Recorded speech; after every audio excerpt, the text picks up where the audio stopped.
And one of the things that I think I've talked about on this podcast was I had a really bad eating disorder in high school to the point where it wanted to kill me, and it just about did. But I had gone to therapy after that and had never, ever figured out where that came from. One of the moments that like almost just took me to my knees on this walk was I like had finally put together where that eating disorder had come from.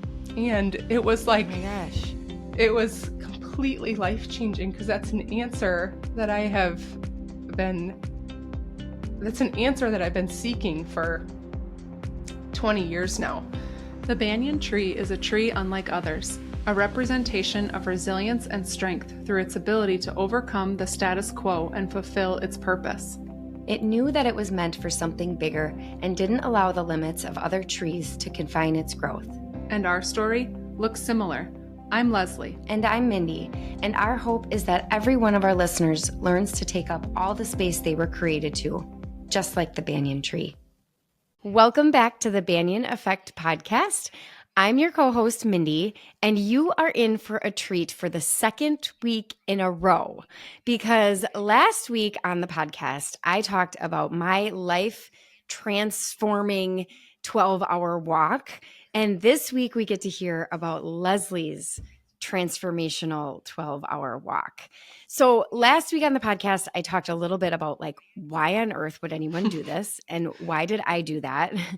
And then told a little bit of the ahas and sort of the revelations that I got during this, this experience. And so why don't you start by giving our audience your why? Like, why on earth would you do this? Yeah. Why on earth would anybody do? It's so funny. I went into that. I think you might have mentioned last week, Mindy, like your ignorance on fire.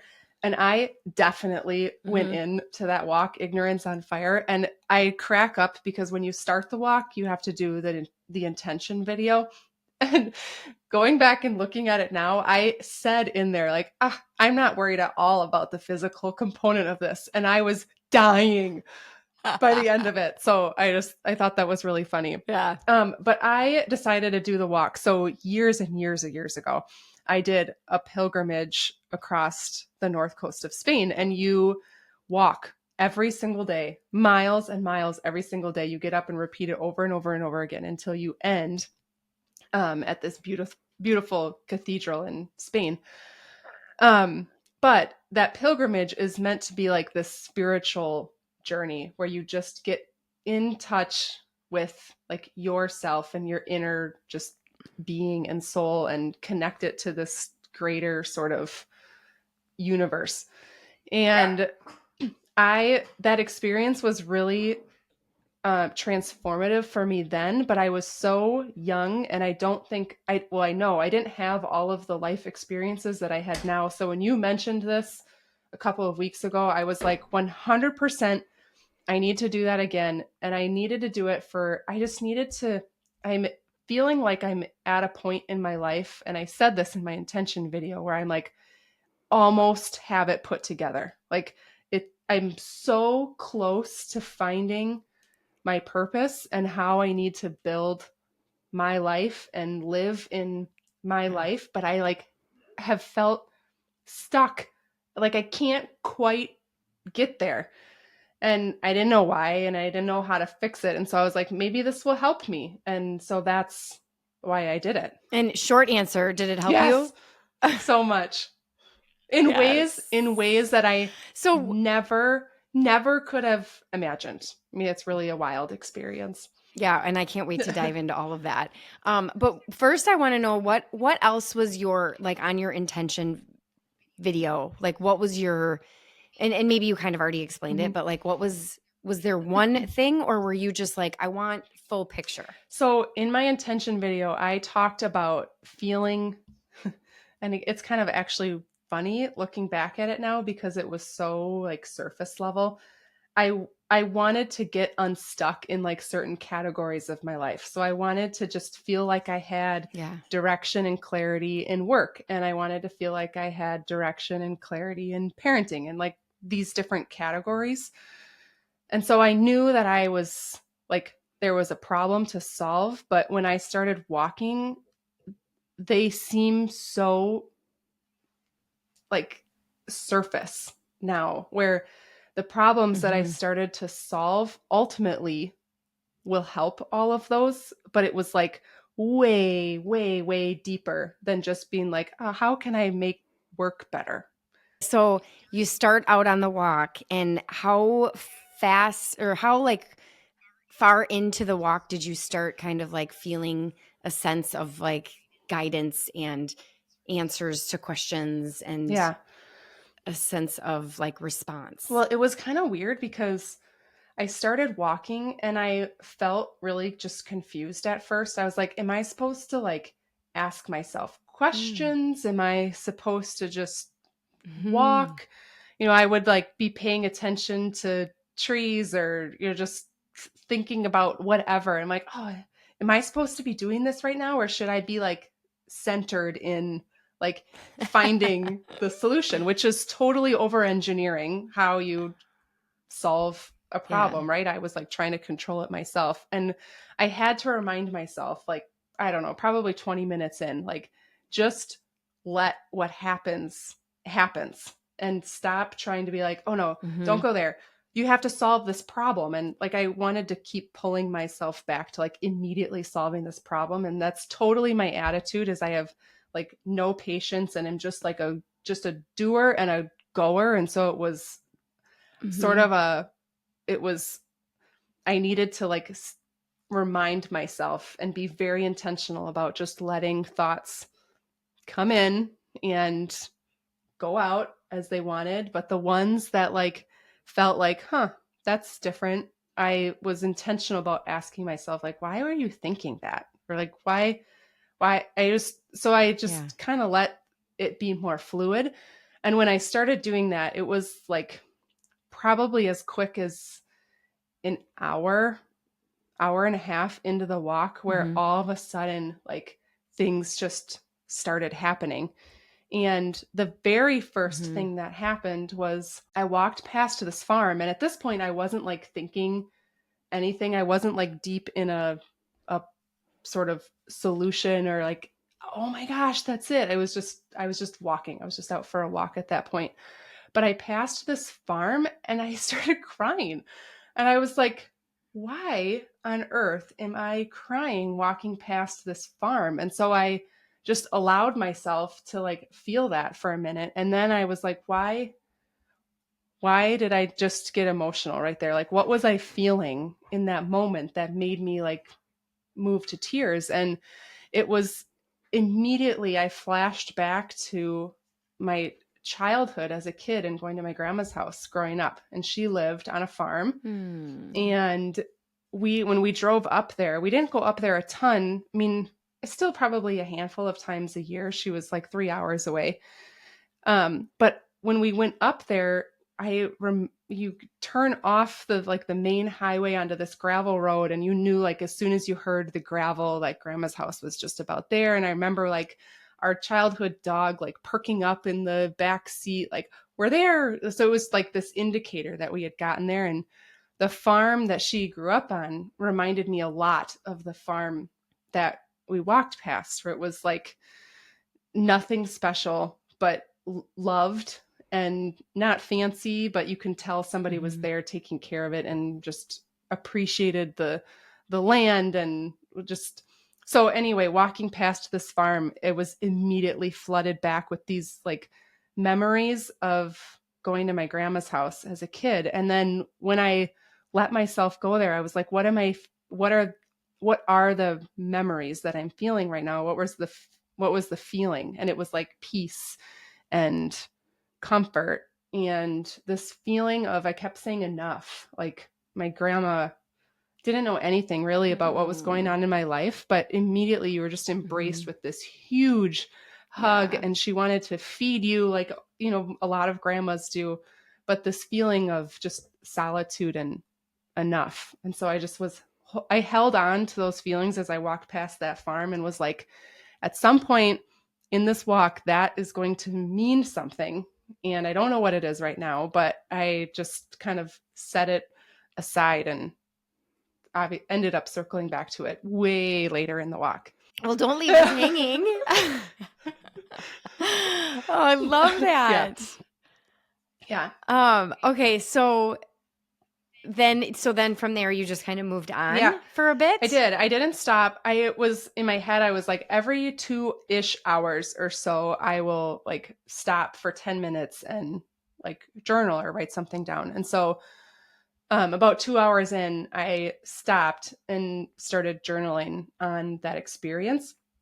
And as I started journaling that experience, I was like, those memories like made up a foundation of who I was. And so I like started thinking about like nature versus nurture and how like are we are created as these people, and then all of the stuff that we layer in throughout our life can either support who we are as who we were born as and how we were nurtured along the way, or they can conflict with that. And so that first journaling session, that's like what I was thinking of, is the things that are in my life now, are they aligned with the core being of who I am, or are they different than the core being of who I am? Because, and the reason I was asking that is because I have felt this sense of like something's not right. Like there's this conflict going on. And what is that conflict? And what I discovered in that first journaling session was that the things that I have layered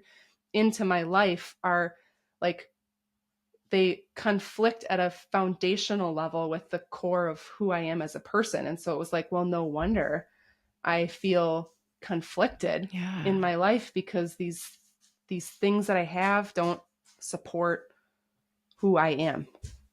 It was really, really powerful. And then did you feel like at some point you got like an answer to that conundrum? Because I would think that if you realize that the way that you've built up this life is in friction with who you are, there's probably a little bit of a sense of like, how do I undo this? Or how do I get more aligned? Yes.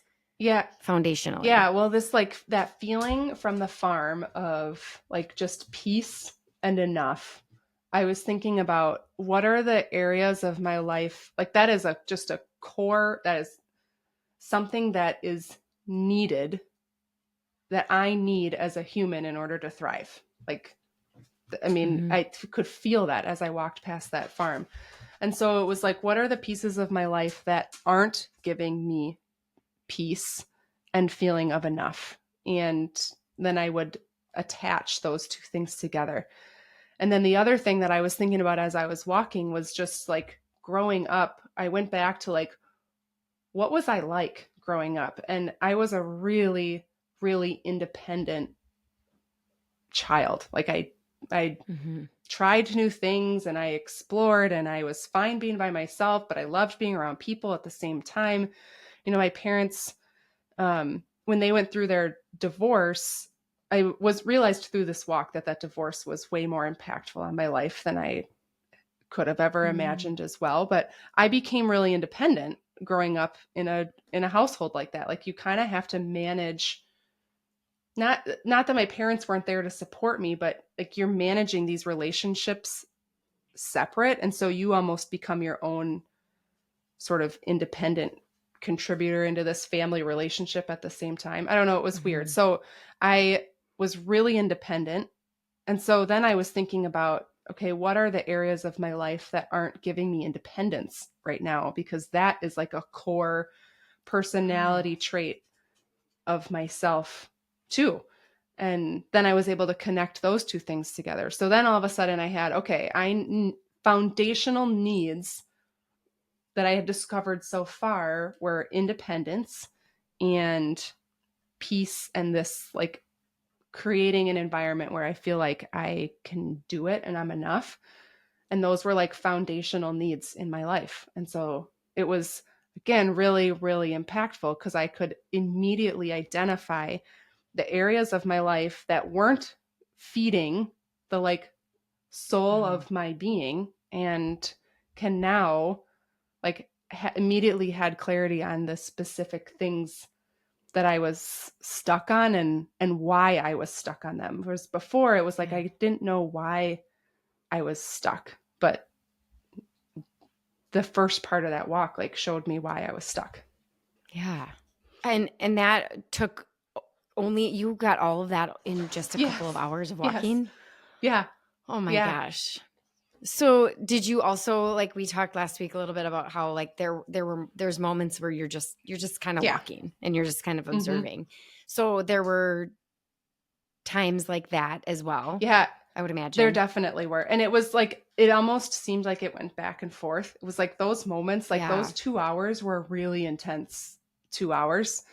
And then it was like your brain just needed to step away from it. And I felt like it always seemed to happen like after a journaling session where it was, I got it out and I got my flow of my brain on paper. And then it just allowed my brain to release that and move on to the next thing. So the second half of the walk, I was walking on the trail and the sky was, the clouds were like almost a darker gray color.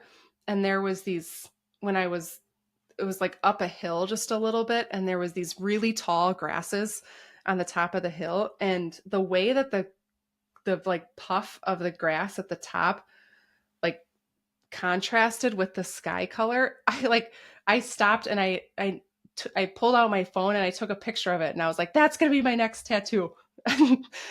So that was kind of fun too. So there was like little fun moments like that too, where I was like, it was, Yeah. yeah, not so like deep and intense. Yeah. I've had a couple of those too. I saw an eagle twice, like flying Oh, around, which I love eagles. And then there was another time where I saw, like, I didn't have any, there was like no clouds the whole day that I was, that I did my walk. And there were like cotton puffs. So it yeah. like looked like it was Oh, snowing. And it was just like, it was just so pretty. isn't it like amazing when you just unplug those like cool things that you notice that I never would have noticed probably if I had my earpods in or listening to music or texting on my phone or whatever it is that we do.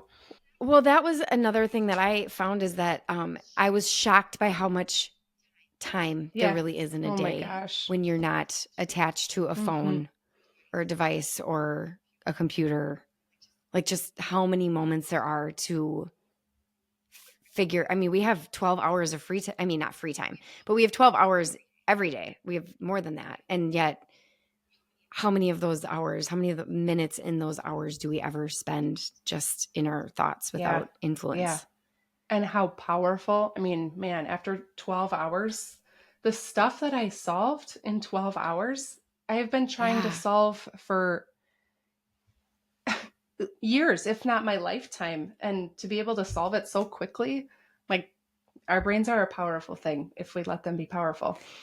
Yeah. So, what were some of the other like aha moments or just things that you'll never forget? Yeah, well, it's sort of funny. I started like unintentionally connecting, like discovering just my core needs as a person.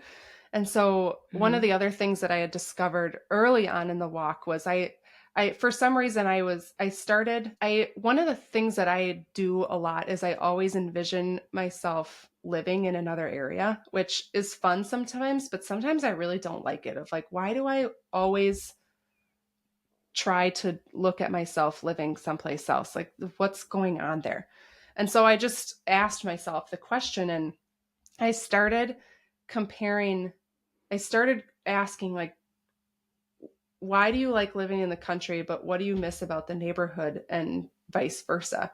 And so I, through the walk and, even that like grass on over the clouds, and I thought a lot about like sus- sustainability and like the land and fueling myself. I mean, I know that the country, I essentially, a very long story short, know that the country is like where it fuels me, especially like the farm, which comes into play again later in the story. But I was like, well, what is it then that you miss about living in a neighborhood? And I was like really allowed myself to think that, and it was this sense of connectedness that I missed in a neighborhood. And it wasn't necessarily, it's not the like Friday bonfires or the impromptu gathering on a Saturday or, meeting each other when Mhm. you're out mowing the lawn together. It wasn't that stuff that I missed at all. It was this sense of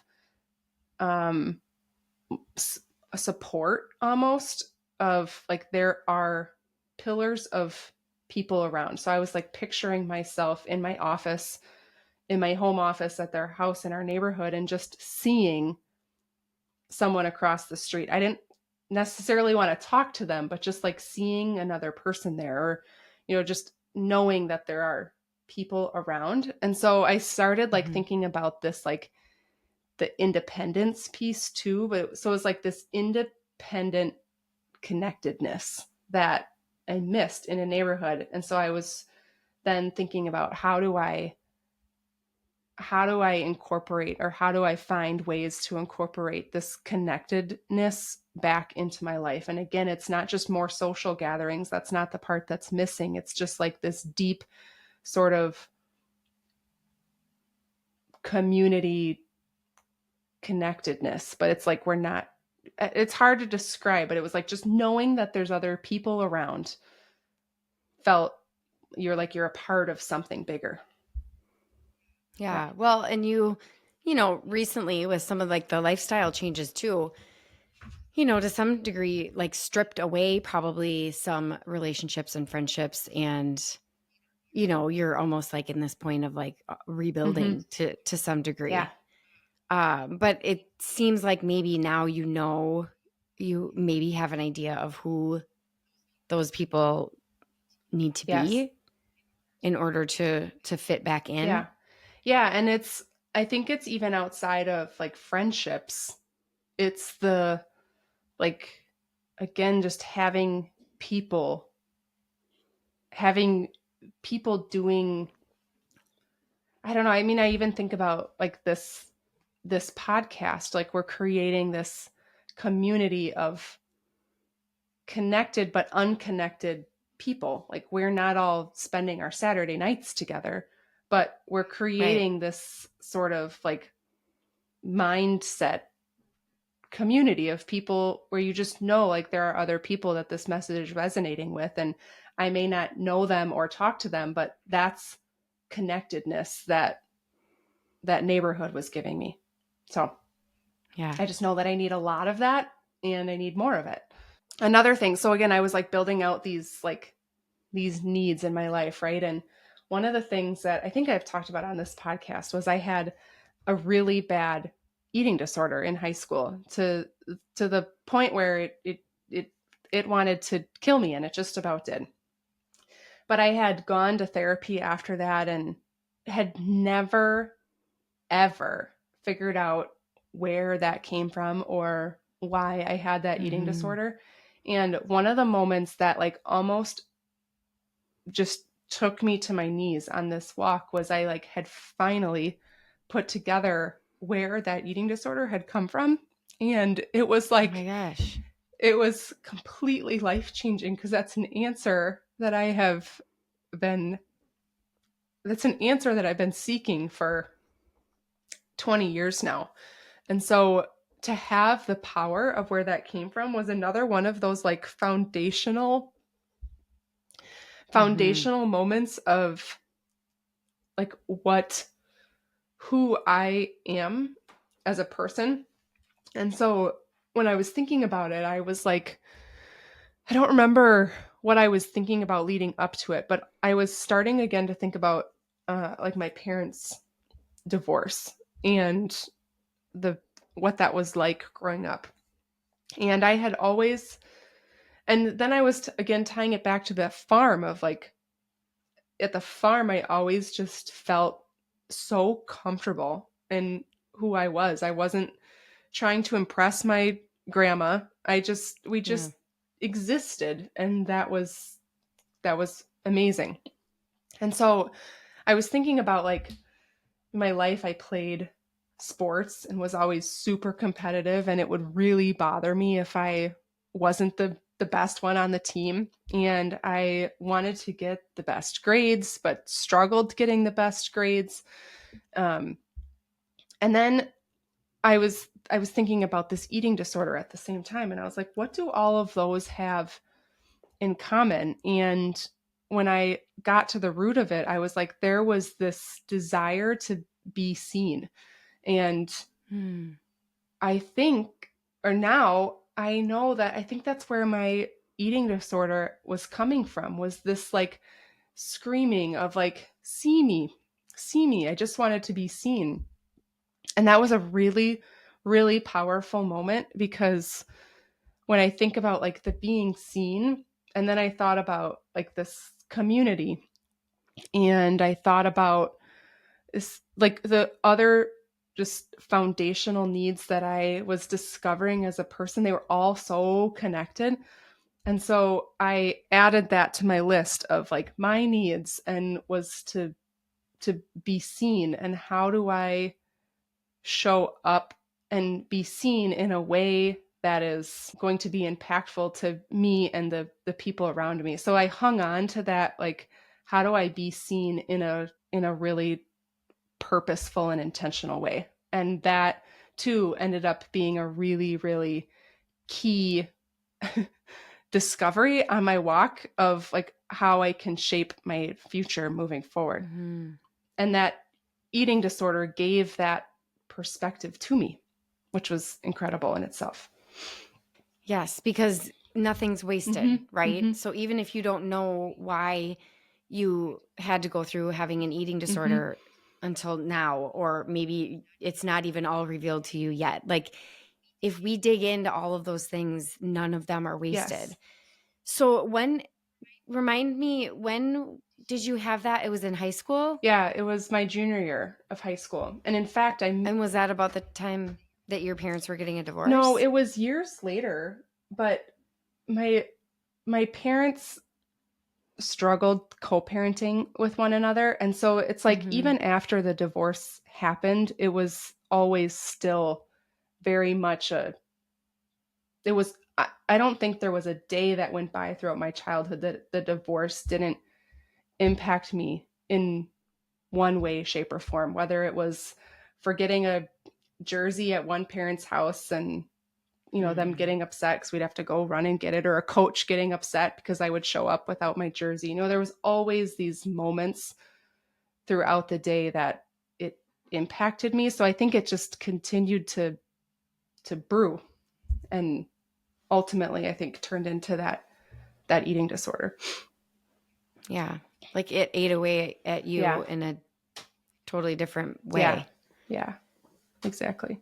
So at what point in the walk was that revelation? That was, gosh, I'm like looking at my journal. I know, it's hard to remember. I know, I'm looking at my journal next to me, and I think that was like about 4 hours in, it looks like, where I had gotten to a point where I had developed this, like, who I am, and then was going to take that. So I have, like, I'm independent, I need connectedness, I need to be seen, and I need to inspire. And so those were all of the, as I walked through all of the, just the ideas or thoughts that came into my head when I really studied them and got to the root of them, those were the 4 things about me that I know that I have to fuel in order to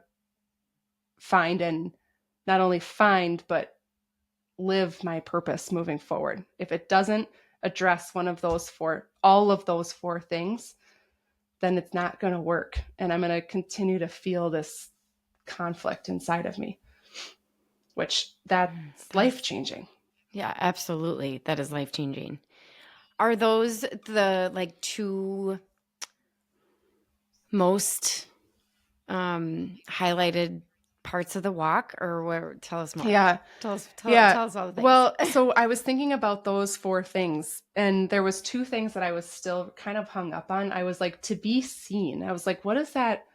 Like, that feels like I know that it had to mean a specific thing, because to be seen to me doesn't mean like give me all the accolades or like tell me thank you or acknowledge when I'm doing things good. Like that, honestly, that feels uncomfortable to me.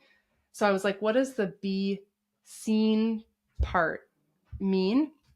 And when I started really thinking about it, that's when the inspire came from, because the the be seen Mm. allows me to, being seen and the work allows me to fuel my like desire to inspire people. But I need my own fuel in order to do that. So that was a really like pivotal moment too, of it's, I don't give me accolades and thank yous and all of those types of things. While they're nice, it's the being seen is more this sense of like inspiring people around me and Mhm. being seen for that.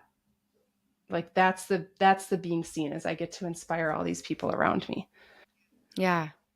I had something similar happen when I realized, because I'm like, very much an achiever as Mm-hmm. well. But when I started thinking a little bit more deeply about that, it was like I love to just work with my hands. Like I think that's why I'm so into the sourdough stuff, because I love like creating and Mm-hmm. like being able to like achieve a batch of bagels for my family and be able to, you know what I mean? Like obviously no, my kids aren't going to pay me for those bagels. It has nothing to do Yeah. with, because I've always Yep. thought it like, I've always in my core known it Mm-hmm. wasn't about the money and making money, but there was something that I loved the achievement. So I can kind of relate Yes. to that breakdown. So before you went on your walk, you were talking about potentially going like driving somewhere to a Mm-hmm. trail, and you ended up deciding to do it from your Mm-hmm. house.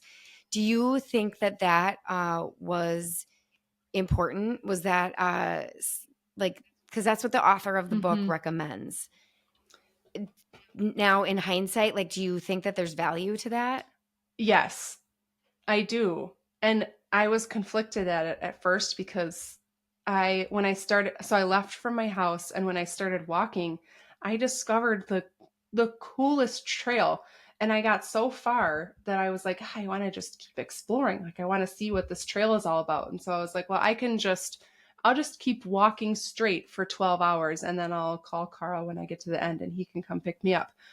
But I was Mm, like, no, no, the intention is to go back home. The purpose of this walk is not to explore new places. I'll I will go do that another time. yeah. The purpose of this walk is it's more spiritual. And so there's something about leaving your house where you're like you see it sort of fading into the distance, and like that's your home base, and then you go on Hmm. this like crazy spiritual journey all around, and you're tied back to the home base again. I can come back to it and I can be me here. I don't know, there was something really spiritual about like having this grounded place for you to come back to. Yeah. Yeah. Yeah. I think that might be sort of the intention Mhm. behind it, of just like your home. It should just be your oasis, Mhm. and so leaving it and then ultimately coming back, like finishing that journey, like walking up. I mean, hobbling. I was hobbling up to your door. It just, it's like, it just like seals this experience Yes. to some degree, I Yeah. think. But I was just curious about your perspective, because I know I had shared that was like, that's how you're supposed to do it, but certainly it doesn't have to be how you do Yeah. it. And so I just was wondering if in hindsight you thought it was worth, Yeah. The, because we live in the country. So there's some roads that yeah. are not ideal to walk on to get to and from our Yeah. house. Well, I almost fell flat on my face on the way back, because like you just said, the country roads are narrow, and when cars aren't like paying attention, they are like you could brush your shoulder up next to the mirror. And so there was one that like wasn't moving over. And I was like, oh my God. And so I had to step into the grassy area, but it's like a culvert. And my legs were so burning and tired at that point that I couldn't be on anything but a perfectly flat ground. And I just about went head over feet down into the culvert because I couldn't support myself. It was kind of funny. Yeah, I know. I was also humbled. You said you were Yes. humbled by the physical aspect of it. Because I'm like, I walk every day. Yes. Like walking, I could walk for days. Yeah. No. Yeah. No, I can't. Yeah. I walk for days. Well, I find myself, and I need to remember this like in everything in life, because I think we've talked about like we're both achievers, and I want what I want and I want it now, and I'm going to do whatever I need to do to get it. Patience has never been a strength of mine when it comes to certain things. And so I found myself in the walk, like wanting it to be over, and not wanting it to be over from like, I don't want to be doing this anymore, but wanting it to be over because I just wanted to know all of the things that I was going to know at the end of the walk. And I had to like constantly remind myself of like, you have to go through every single step of this process. But I found moments where I was like, I just want to know the answers. Like, but the process, or, you're like, have these moments of like intense awakening. And then these moments of you're thinking about stupid things that don't matter. And, that you go through moments of looking at the nature, like you're all over the place. And every single one of those moments was really needed to get to all of these answers that I found. And so I'm going to remember that too in my life when I am working on something. If there are moments where maybe I'm not focused on it as much, or I feel like I'm taking a step back, that it's likely just a part of the process. Because had I not had those moments of watching the birds and not thinking about how certain childhood memories are impacting me now as an adult, I couldn't stay in that intensity that entire length of time. My brain just wouldn't have been able to process. So it was like, again, those moments of they weren't connected, but yet totally necessary in order to get to the end result anyways. Yeah, you just can't rush it. Like, that's what we want to do. Like, I want to figure out all of my life problems in 1 hour while I'm listening to a podcast and scrolling Instagram in the morning, right? Like, that's just not how it works. Like, we need time, and we need to get lost a little bit, lost in our thoughts, for our brain to just like simmer down and actually clean itself out a little bit. Yeah. Were there any moments where you were like, I'm good, I want to go home? Like, tempting to just like be done? Honestly, surprisingly, there weren't. And well, I take that back. The last hour, I was like, okay, enough. Like, it's been enough. It's been enough. I have no more thinking left to do. I've solved all the problems. I don't need to solve any more problems. Just get me home.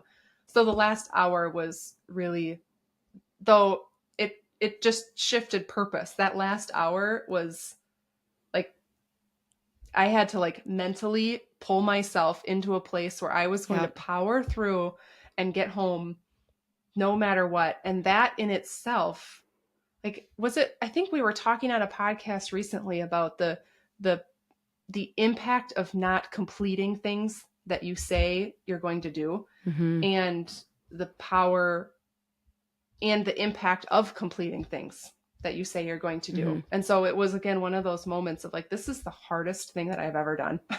I am in so much pain right now. My brain is exhausted because I just solved all my life problems in the last 11 hours. But I have to get home. And so it was like a really good physical and mental test. And I'm really proud that I finished that last hour. Yeah. Like, you have to finish, because now you know that you can finish the things that you say you're going Yeah. to. And that's just, I think, such a huge issue for when you talk about like limiting beliefs and things like that. That's where the root is, like by us being like, well, I did 11 hours. I don't need to do the last Exactly. one, you know? Exactly. Yeah. So with you said in the beginning that the things that you went out with intention on Mm-hmm. ended up being so much Mm-hmm. deeper. Can you explain that a little bit Yeah. more? Well, I knew going into the walk that I had this like inner conflict happening. Like I wasn't, and I needed to figure that out. And so that first half of the walk, I discovered who I finally, after so long of searching, discovered who I am. And we've talked about that on this podcast a lot of like we have to figure out who we are as people before we can put the puzzle together on finding our purpose. And so the first half of that walk, I felt more confident than I have ever felt in my entire life of I know exactly who I am and I know exactly the things that I need to do to find and live my purpose. So the second half of the walk then was taking all of that and saying, okay, what does it look like? What does it look like when I am living my purpose? And there was it was, my gosh, I want to say like I had already turned back. So it was after 6 hours, but before I was dying at 9 hours. So somewhere in between 6 and 9 hours, I just, and there's so many things that you think about on this walk. So it's hard to like summarize it down into 45 minutes. But one of the things that I had thought about was we went to church growing up a lot and I loved going to church. And so I explored that too of like, well, why did I love that so much? And it was this community. It was this community that existed at church. Like I remember you go like we always went into the basement after the service and they had refreshments and stuff and it was like me sitting with this, random old guy next to the table and we could just be and exist together and we had nothing in common and it was just this like sense of community kind of goes to the neighborhood too of like this sort of independent community type of feel. So I was exploring that and I finally just said out loud, I was like, I've struggled a little bit with my relationship with God and there are moments in my life where sometimes I believe that a God exists and sometimes I'm like I don't know, like I just don't know, and not because necessarily anything is like bad happened and I'm questioning that. It's just I go through these levels of how strong my faith is in my life. And so I finally just said out loud, I was like, okay, God, if you exist, it's time to show up because I'm on this 12-hour spiritual walk and I'm figuring out all of these things. And if you're a part of it, you better say so right now. And I just said it out loud. And on my way in the first half of the walk, I was like at a place where everything came together. I was like, oh my gosh, I know why I'm conflicted and I know who I am and I know how to live my purpose and this is what it would look like. And I was like, I have to get this written because I don't want to forget anything that is going through my head right now. But I like couldn't find a good spot. I was at sort of a point where the one trail that I was on like changed to another trail. So it was kind of this like weird spot that I was. And I was like, I gotta walk. And I like kept going through it in my head. And I was like, don't forget it. Don't forget it. Like you finally figured it out. And so I got to a point in the trail where I was like, okay, this feels better. And I was for some reason like going past these spots that were fine to stop at, but I was like, that one doesn't feel quite right or whatever. Anyway, up ahead, I saw this like huge tree and I was like, that looks like the perfect spot to sit. it's like it was warm at that point. So I was like, I can sit in the shade and I'll bring out some snacks and I'll eat something and it'll be great. So I stopped under this tree and under your suggestion brought this like little blanket. So I was like sitting on this blanket under the tree, just journaling. And it was like, again, I'm like looking at my journal next to me right now. And I like going back to it. I'm like, I figured it out. I'm so excited about it. So I was writing all this down and I got up and I started walking to keep going. And on the tree, I noticed this like little wooden square that was nailed to the tree. It was like, I don't know, maybe 6 inches by 6 inches, and it was up kind of high. But I didn't notice it until I was way past it. And so I was like, oh, that'll be, I told you about the leaf earlier against the clouds. I was like, that would be a cool tattoo. And I was like, I wonder what's on that. Maybe that could be a tattoo. I don't know. For some reason, I was thinking about what my next tattoo is going to be. Anyway, so I said on the way back, if I remember, I will look and see what's on that sign. Maybe it's something really cool. And so on the way back, so in between then and circling back to that tree on the way back was like all of the epiphanies happened. Everything. It was like, oh my gosh, like I found out the root cause of my eating disorder and how that shaped me into a human and my needs. I was thinking about, when I said that, I was thinking about that farm again, because I hadn't solved or I hadn't placed like that farm meant something. There's a reason that I had the type of reaction that I had. I wrote down that the farm was a place of solace, peace, independence, and connection to the earth. I wrote. I said, there's something about that grounding. So then I said, making sourdough, having raspberries, chickens, a field to walk through is my connection to God that I didn't realize was happening. So I wrote that down in my journal. And then, so I said that out loud. And then, not 10 minutes later, I get to that tree again. And I was like, oh, yeah, I was going to look at the sign on that tree. And it was a Bible verse of all things. And that Bible verse essentially was a long one, but essentially it said, believe in me, I've got this. And it was exactly what I needed to hear, because this whole time I had been trying to like consciously control all of these pieces of my life in order to get to my purpose. And you mentioned in like your debrief of your walk that you were finding this like conscious and subconscious difference and recognizing those.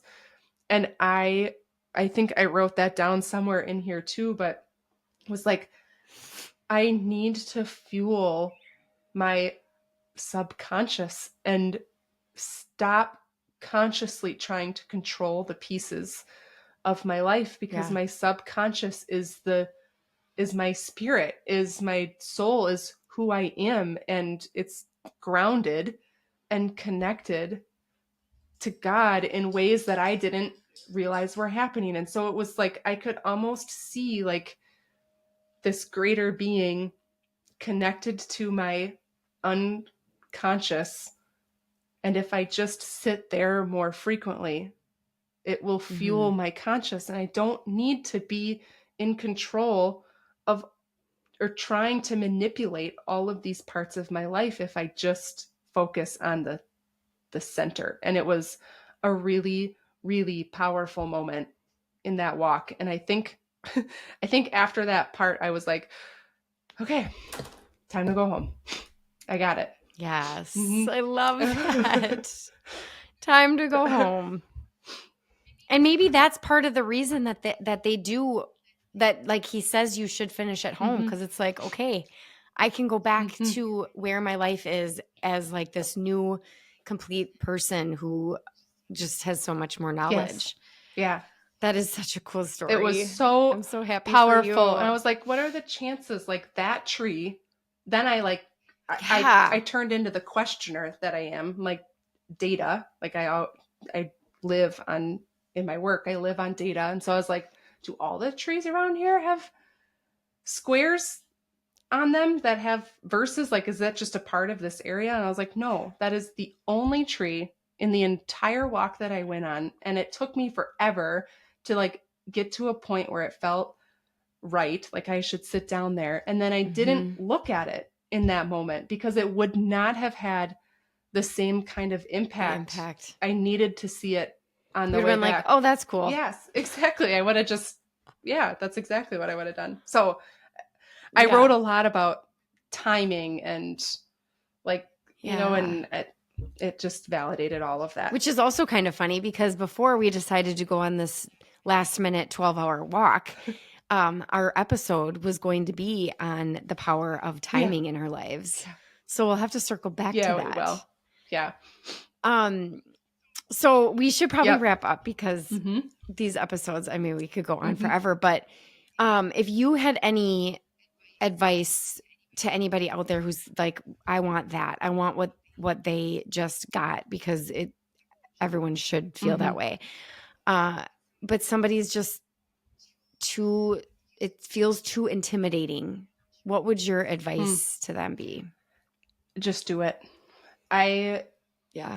Stop overthinking it. I think that was what we probably both learned in all of this is I too felt intimidated. I felt like I wasn't prepared for it. Like I should have gone into it with specific things to solve or questions to ask myself along the way. None of it. I'm so glad that I didn't have any of that because I wouldn't have gotten out of it what I needed out of it. And so I think it's like you just have to do it and just trust and believe in the power of your subconscious that it will figure it out along the way because it did for both of us. Yeah. Yeah. I love that. It's a life-changing experience. And if you are listening today and this impacted you in any way, shape, or form, please share it with a friend or a family member or somebody that you think it could help. Thank you so much for listening today, and we'll see you next week on the Banyan Effect podcast. We hope you have enjoyed today's episode and found some valuable insights. If you liked what you heard, we'd love it if you would hit the subscribe button. We love hearing from our listeners, so drop us a comment, share your thoughts on social, or review wherever you listen to podcasts. Your feedback keeps us going and helps us bring you the content you want to hear. As always, we appreciate your time and company. Until next time, stay curious, stay inspired, and keep listening to the Banyan Effect podcast.